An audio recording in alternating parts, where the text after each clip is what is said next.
Boa noite. Então, vamos começar a falar um pouquinho do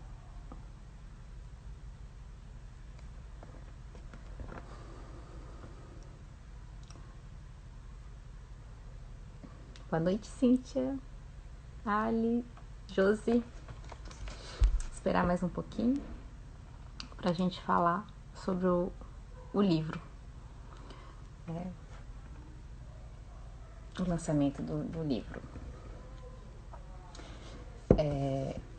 Antes de falar do livro em si, eu quero falar um pouquinho para vocês sobre o que eu me refiro quando eu falo das estratégias terapêuticas. Né? A gente, como profissional de saúde, nós somos todos educadores em saúde. Espera um pouquinho? Então tá. Então espera um pouquinho.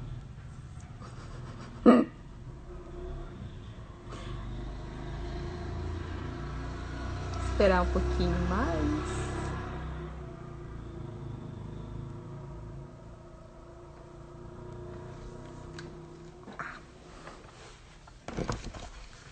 Acho que eu vou começar. Cíntia, de novo.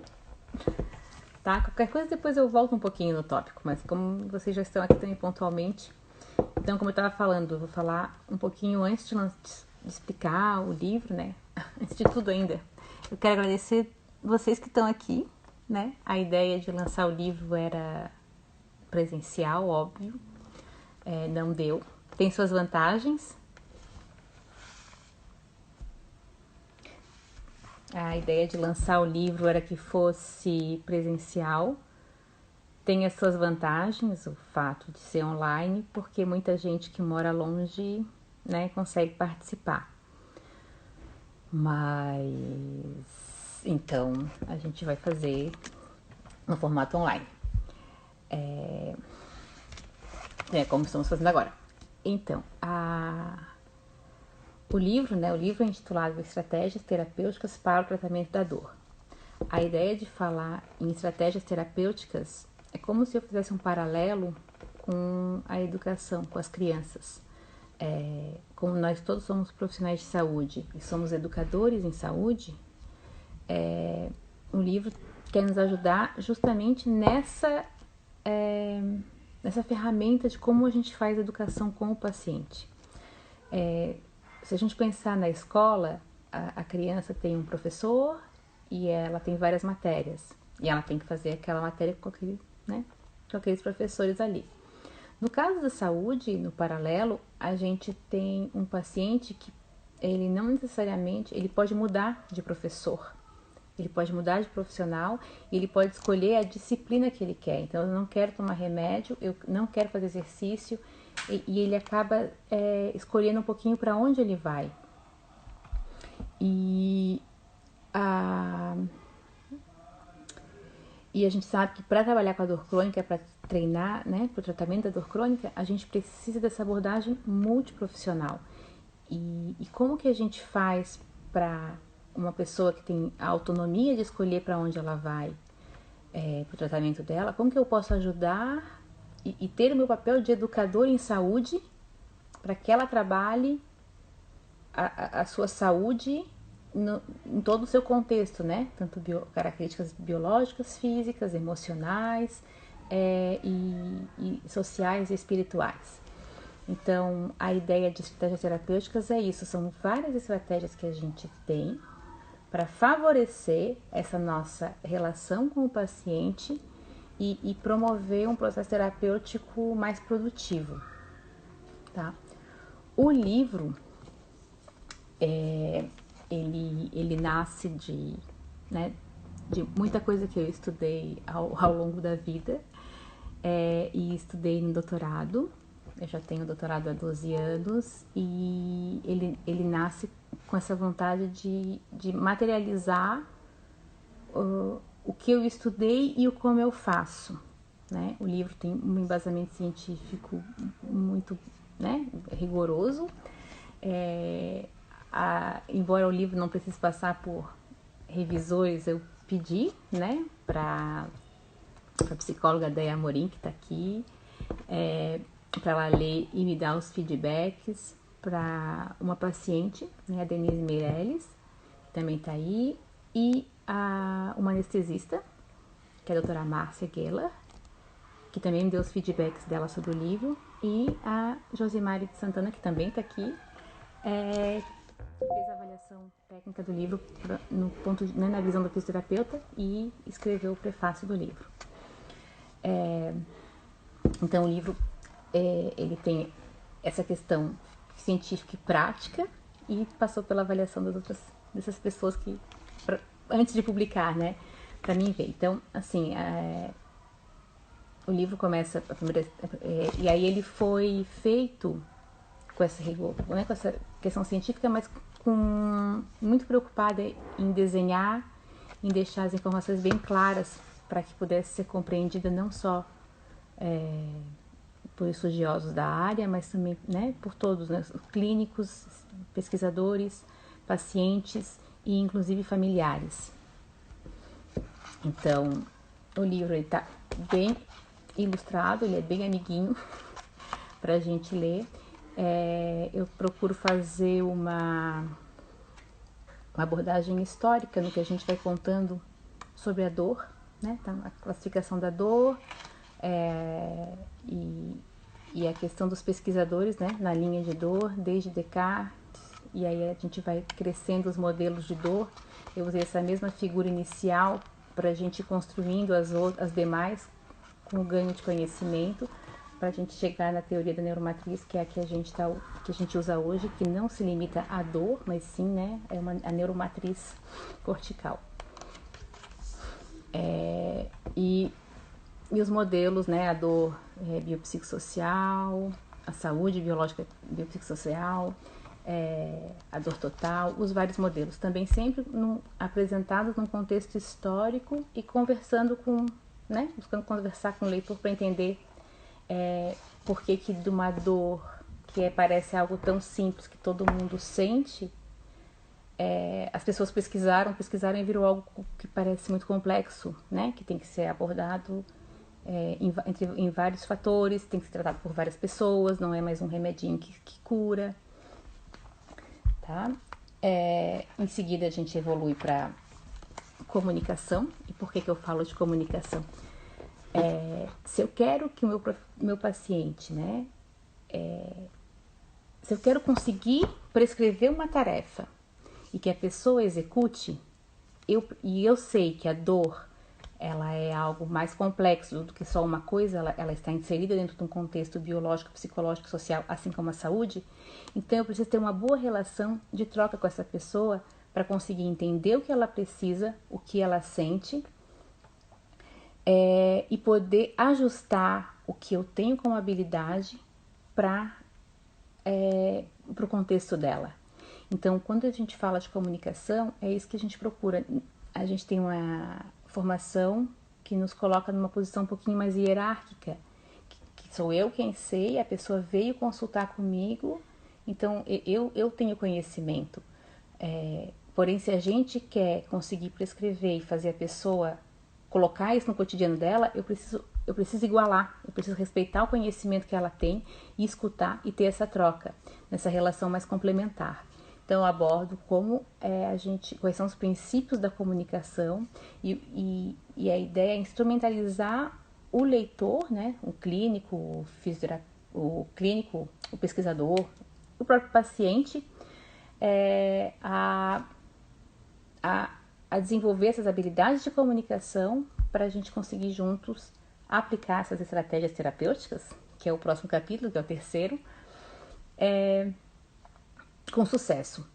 Porque nas estratégias terapêuticas a gente vai falar de modulação de expectativas, de como elaborar um objetivo terapêutico, de consequências indesejáveis da melhora, ressignificação, e são várias estratégias que, se a gente não tiver na base uma boa comunicação e uma compreensão dessa dor complexa, nessa neuromatriz que respeita as vivências anteriores, as experiências, a genética e as expectativas da pessoa, se a gente não conseguir trabalhar com isso As estratégias terapêuticas não conseguem ser prescritas de uma forma que se ajuste a cada caso. E o último capítulo é sobre a prescrição do tratamento, que é onde eu coloco um pouquinho como eu usei essas estratégias para mim prescrever. O último capítulo tem um pouco menos de referências, é muito mais baseado nas minhas, no como eu faço, tem referências também, né? Eu me baseio na CIF, né, na Classificação Internacional de Funcionalidade, me baseio para prescrição do tratamento, né, prescrição da tarefa. E eu fiz na prática baseada em evidência, né, unindo o que o paciente deseja e acredita. E eu fiz os desenhos, né, da anamnese, de como a gente conduz esse caminho com o paciente, usando esse conhecimento que a pessoa, né, deve ter adquirido no antes, que é essa questão da comunicação e de aplicar as estratégias terapêuticas.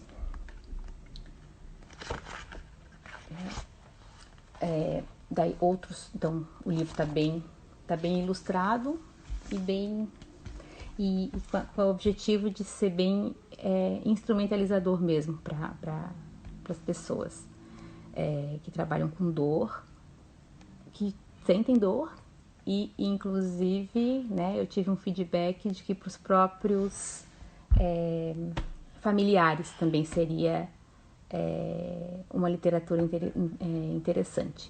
O livro realmente está bem didático e embasado nas questões que são abordadas, além da questão da dor, né, da comunicação, as estratégias terapêuticas. Também abordo a questão do paciente no centro do tratamento, que ele não é uma peça inativa, ele não está no centro e cercado por profissionais, ele está ao lado, e o que deveria estar no centro talvez fosse a incapacidade, as dificuldades dele, o que a dor impede de fazer. E aí eu evoluo nessa questão, na questão do o que seria um sucesso terapêutico. A gente com dor crônica tem muita questão o insucesso, o paciente estava fazendo tratamento, está fazendo, ele está bem melhor, mas ele continua dizendo que não está bem. Provavelmente o que houve foi um problema de comunicação. O que é estar bem para um e estar bem para o outro. Então, para a gente definir o que é um sucesso de tratamento, a gente tem que ter uma boa uma relação terapêutica construída de forma a poder ajustar essas características. E a questão da adesão também. O que é aderir a um tratamento ou não? Também abordo temos várias teorias, vários autores, também tem um desenho para a gente se montar e se localizar. Não tem uma forma errada ou certa de ser ou de pensar, né? A gente só tem que ser coerente com o que a gente faz. Então, aqui também tem outro que eu montei com as definições, com os modelos e como seria, como é essa adesão ao tratamento, né? Eu não fazer nada, eu não aderi. Mas se eu fiz um pouquinho, eu aderi ou não aderi? Para alguns profissionais e para algumas linhas de pesquisa, não. Para outras, sim. Então, eu realmente exponho e deixo, né, na comunicação cada um encontrar, assim como na prática baseada em evidência, né? A gente tem que respeitar o que o paciente acredita e tem expectativas para aquele tratamento. Né? Então no livro também tem várias, tem um leque de oportunidades e para conseguir ajudar as pessoas a se instrumentalizar dentro do que elas acreditam e como elas são, né? Então tem muitos casos clínicos, né? Como eu falei, é muito do que eu estudei e vivi e vivo na prática clínica. A própria questão da dor como Ganho secundário é algo que eu abordo com uma outra visão. Eu não falo em dor como ganho secundário, eu não considero que alguém viva bem com dor, mas eu considero que é um problema realmente na questão da comunicação, né? Assim como o paciente que melhorou,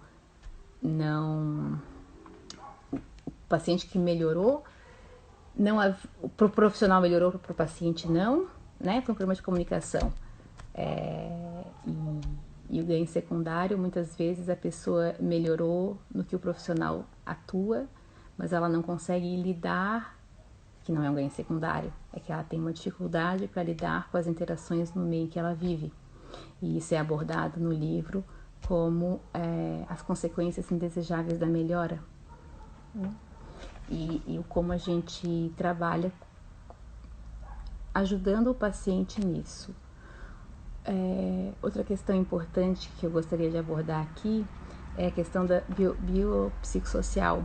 A gente ouve algumas pessoas comentarem muito que não é possível eu trabalhar com a dor ou com a saúde no biológico, no psicológico e no social. Acontece que a pessoa e a saúde, elas são biopsicossociais. E toda vez que eu tenho alguém na minha frente, ela está inserida nesse contexto dela, com o social dela, com as características emocionais e as características físicas dela. E se eu não conseguir conversar e compreender esse biopsicossocial da pessoa, vai ficar mais difícil de eu criar uma relação terapêutica para aplicar as estratégias e a prescrição da tarefa e conduzir esse processo terapêutico, né, com mais fluidez.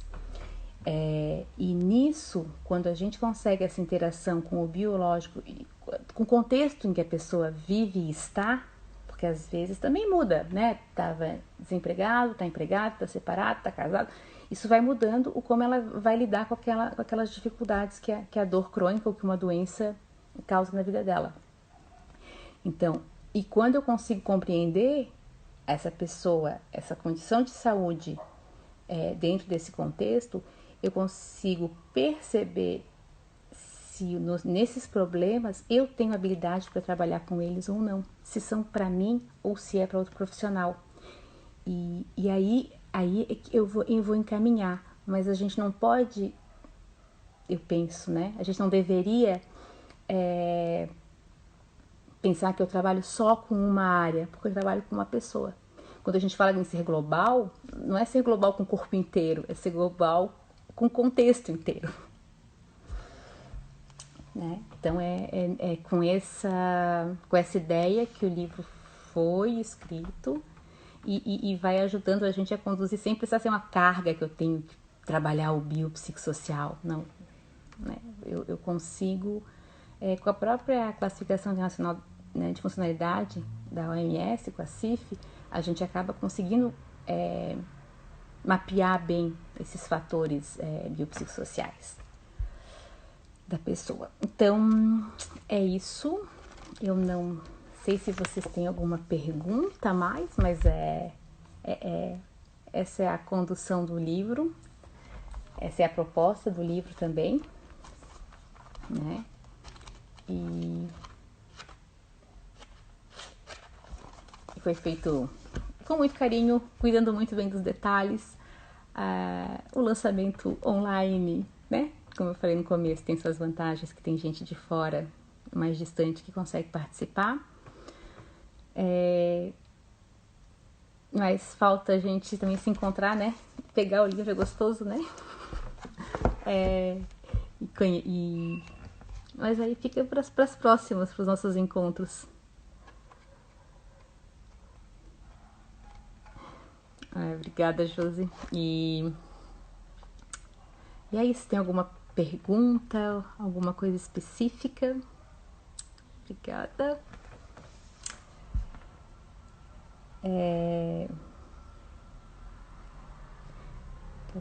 Porque foi bem cuidado no conteúdo e nos desenhos, que é difícil essa coisa de ficar falando sozinha assim.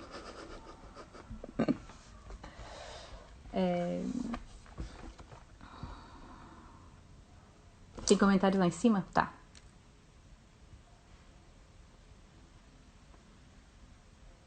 Chegou hoje.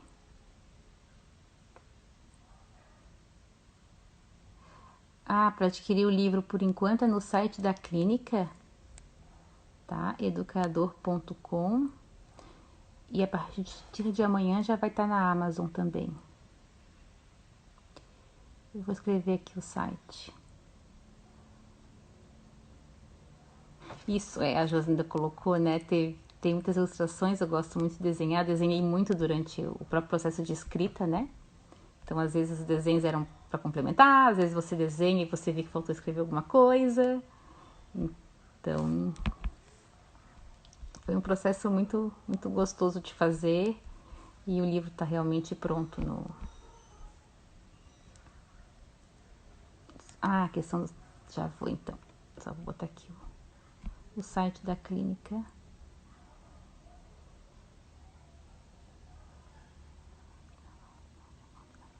Ixi, daí a Josi quer muita coisa chique, não vou conseguir fixar ainda não.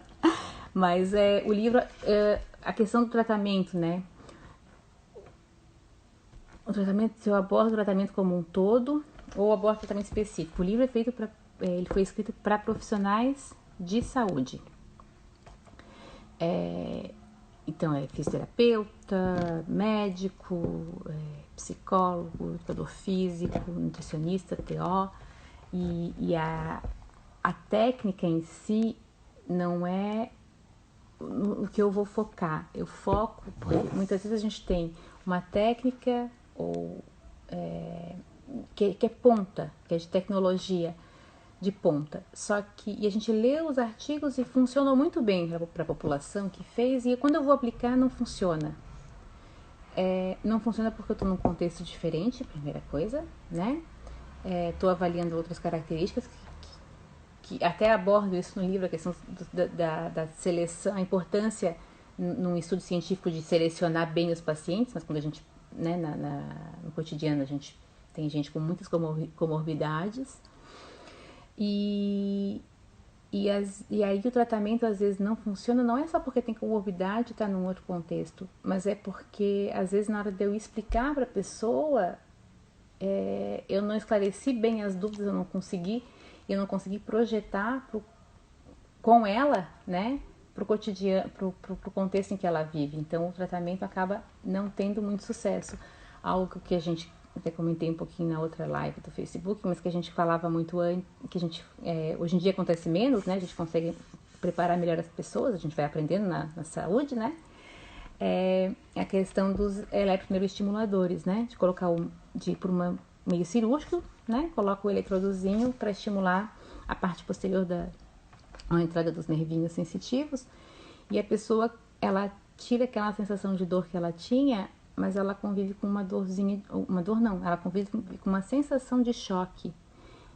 Algumas pessoas, às vezes, antes, né, não ficava muito claro essa ideia do choque e pediam para desligar. Então ela fez um tratamento de ponta para o tratamento da dor, mas talvez por não ter trabalhado a questão da comunicação antes, com tempo ou com escuta, né? Não é nem tanto tempo às vezes, é mais a escuta e essa relação complementar. Teria sido ajustado e preparado para as expectativas pós-procedimento, né? Então a gente não tem como saber se desligaria ou não desligaria, mas a gente sabe que é necessária essa conversa, que não é uma conversa, né? É uma co-construção com o paciente.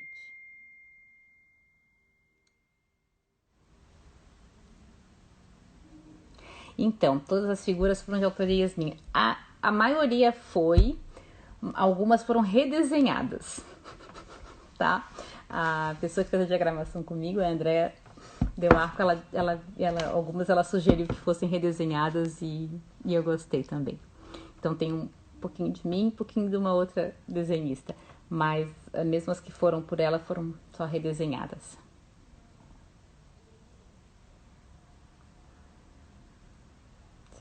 Centrado no paciente que tem dor e não. É isso mesmo,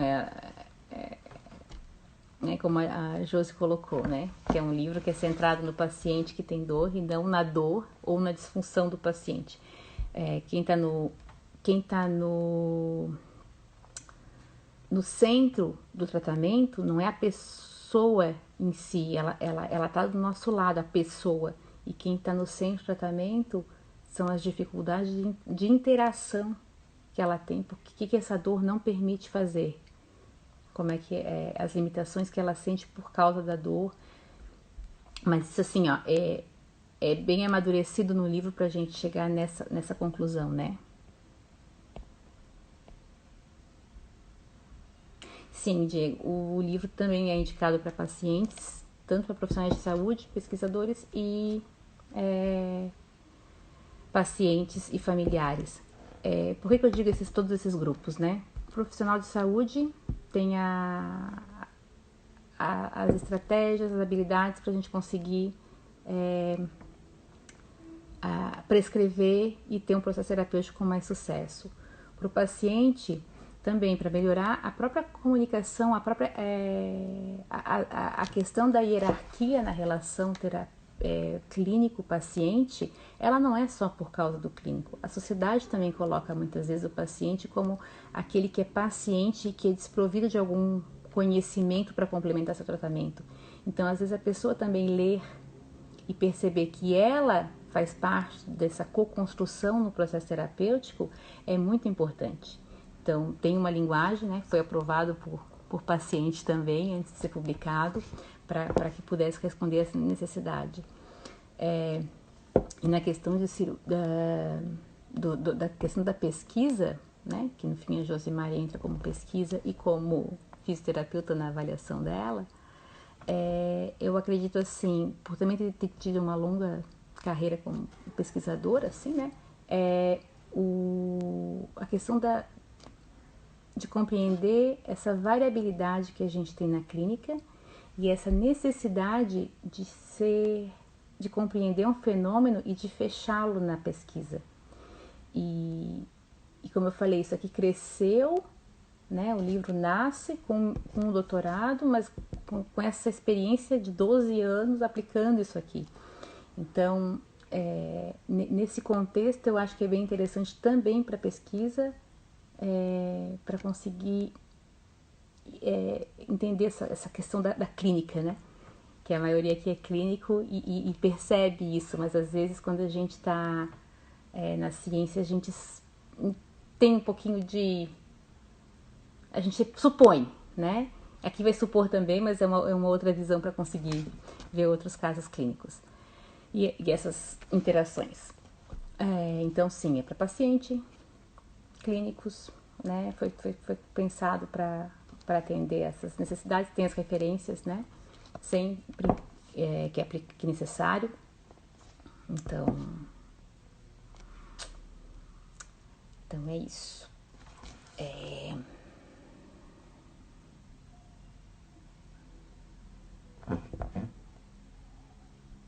Aprendizado. Mais alguma pergunta? Deixa eu ver se tem. Vou deixar aqui de novo, então. Quem quiser comprar o livro, né? Então, ele está à venda no site da clínica. E que é educaador.com, né? /shop, tá na loja. Mas eu posso mandar o link depois inbox para quem quiser. Ou, né? Falar comigo, eu também coloco aqui. Como os correios estão funcionando, a gente pode aproveitar a quarentena para ler o livro, né? Acho que consegue ler rapidinho.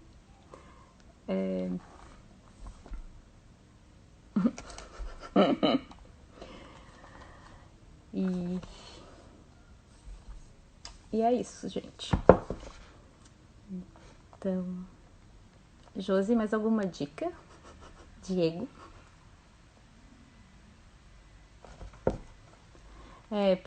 Né, o Diego colocou, né? O paciente tem uma visão biológica, né? Às vezes né, tem paciente carente de informação diferente do modelo biológico puro. E eu também comento, como na condução no eixo histórico, né? Quando é que aparece essa questão do biológico, do modelo linear, da dualidade, que aí vem Descartes, que faz o modelo, né? Causa e efeito, e o que a gente vai, o que vai acontecendo em paralelo, que conhecimentos a gente vai adquirindo em paralelo para complementar essa teoria da dor e essa teoria de saúde, né? Para chegar na Organização Mundial de Saúde em 48, quando ela foi formada, que foi, né, no dia de hoje, mas em 1948, ela já nasce falando que a saúde não é ausência de doença, mas é um bem-estar físico, emocional, social e espiritual. Então, a gente, para aprender na faculdade, e o próprio paciente culturalmente acabou ficando numa causa biológica, e hoje a gente sabe que não é uma, né? É um contexto, e às vezes parece complicado compreender o contexto, mas quando a gente compreende o contexto, fica depois bem mais fácil.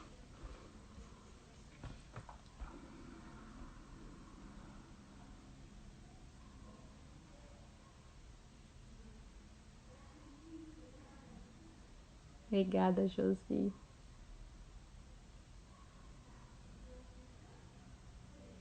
Então, aqui do Renato. Então, considerando o quadro tão persistente de dor, né, se eu abordo os prejuízos emocionais e comportamentais dos pacientes. Então, eu não abordo diretamente o prejuízo, mas nas estratégias terapêuticas eu abordo o como fazer para ter isso, como fazer para mim perceber que tem esses prejuízos emocionais e comportamentais e que eles vão influenciar diretamente no processo terapêutico que eu vou conduzir com o paciente. Então, eu não abordo em si os prejuízos, embora eu aborde as questões das consequências indesejáveis da melhora, né? Os medos que a gente tem de reenfrentar um mercado de trabalho, de as pessoas que viam a gente sofrendo e diziam, isso aí é mentira, agora vamos dizer que era mentira mesmo. Então, essas questões que vão jogar, atrapalhando ou ajudando esse processo terapêutico. Então, eu não abordo os problemas, eu não os listo, mas eu abordo para o clínico ter estratégias para ele conseguir perceber isso e considerar no tratamento. E com toda a minha experiência, quais são os aspectos que merecem maior atenção? Com toda a minha experiência, e o que eu acho que merece mais atenção no tratamento da dor, parece clichê, mas é o mais verdadeiro, assim. Não tem como eu tratar alguma coisa que eu não acredite. Então, quando um paciente fala, é um mal invisível, né?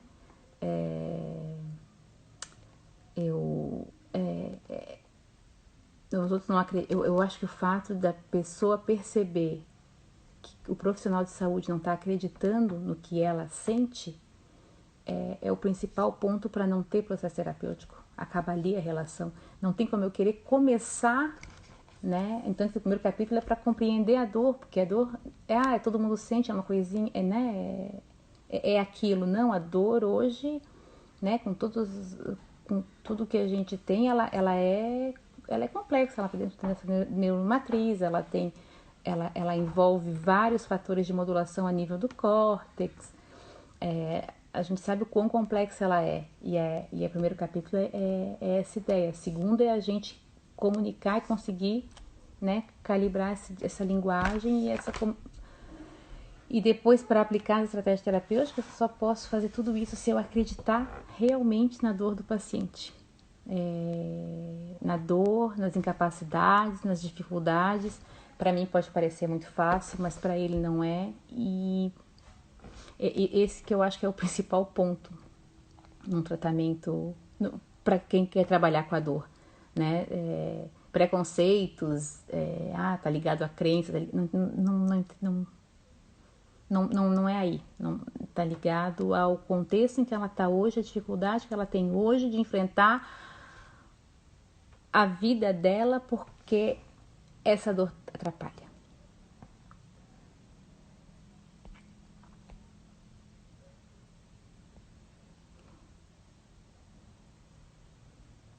Então tá, Jael, pode encomendar. Obrigada, gente. Acho que o Renato vai gostar, vocês vão gostar, o Diego também, vão gostar bastante do livro. Pode. Como eu falei, foi feito com muito carinho, foi feito com muito cuidado, foi feito com responsabilidade, né, Josi? E a Denise que também tá aí, e a Dea. Então, acho que é por aí. É isso. Quem não conseguiu, mas tá realmente no site da clínica, tá? educador.com e na Amazon a partir de amanhã já vai estar à venda. E muito obrigada a todo mundo por estar aqui. É bem importante para mim. É um filhinho, né? Que nasce com muito carinho. E até breve para poder abraçar cada um de vocês. Tá? Beleza? Então, e tô disponível, né? Qualquer coisa a gente se inscreve. Vou deixar a live gravada. Vou assim. Até, Michele. Obrigada. A Paula tá aqui também. Então eu vou desligar. Tá? Vai ficar gravada. Josia Coach, sim, eu tenho que ter. Se tu visse como eu disparei no Facebook. Obrigada. Um beijo, gente. Valeu.